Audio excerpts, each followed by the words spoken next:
রাসূল সাল্লাল্লাহু আলাইহি ওয়াসাল্লামের আগমনের যে বার্তা, জি, একজন উম্মাহ হিসেবে তো আমরা নবীজিকে ধারণ করি।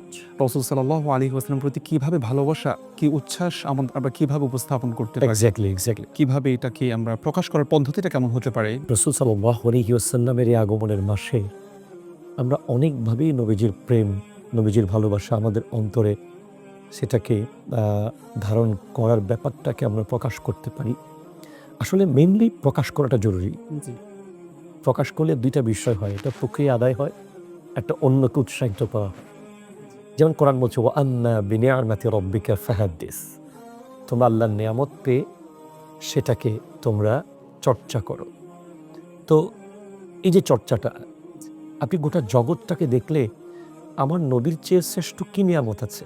তোমরা নিয়ামত প্রাপ্তির শুকরিয়া আদায় করো। শুকরিয়া আদায় করো। নবীজি আনন্দ ইরশাদ প্রকাশ করো। করেছেন, "আত-তাসাদ্দুকু বিনি'মাতিল্লাহি শুকরুন, আত-তাহাদ্দুসু।" যে নবীজি ইরশাদ করেছেন এখান থেকে হাদিসটা, "আত-তাহাদ্দুসু বিনি'মাতিল্লাহি শুকরুন ওয়া তারকুহু কুফরুন।" নেয়ামতের প্রকাশ করাই হলো শুকরিয়া আদায় করার মাধ্যম এবং এটাকে লুকিয়ে রাখা, তরক করা, এটাকে না জানানো, এটা হচ্ছে নেয়ামতকে অস্বীকার করার মতো। লাইন শাকারতুম লাযীদান্নাকুম ওয়া লাইন কাফারতুম ইন্না আযাবি লাশাদীদ। আরেকটি আয়াতের কথা, কুল বিফাদলিল্লাহি ওয়া জি, বিরাহমাতিহি। যে আমি যাচ্ছিলাম সেদিকে। জি। আমরা যদি প্রকাশ করি, প্রচার করি, জানাই যে নবীজির আগমন হয়েছে, এখানে আমরা অনেকভাবে করতে পারি। যেমন আমরা চাইলে আমাদের প্রজন্মকে মেসেজ দিতে পারি যে আমরা প্রতিদিন আমার নবীজির কোনো একটা সিরাত গ্রন্থ থেকে ১ পৃষ্ঠা করে আমরা অধ্যয়ন করতে পারি এই ১ মাসে। এই মাসটাকে কেন্দ্র করে আমাদের করণীয়গুলো হতে পারে, আমরা প্রতিদিন আমার নবীজির জীবন থেকে ১ লাইন ১ পৃষ্ঠা আমরা পড়ব। ১।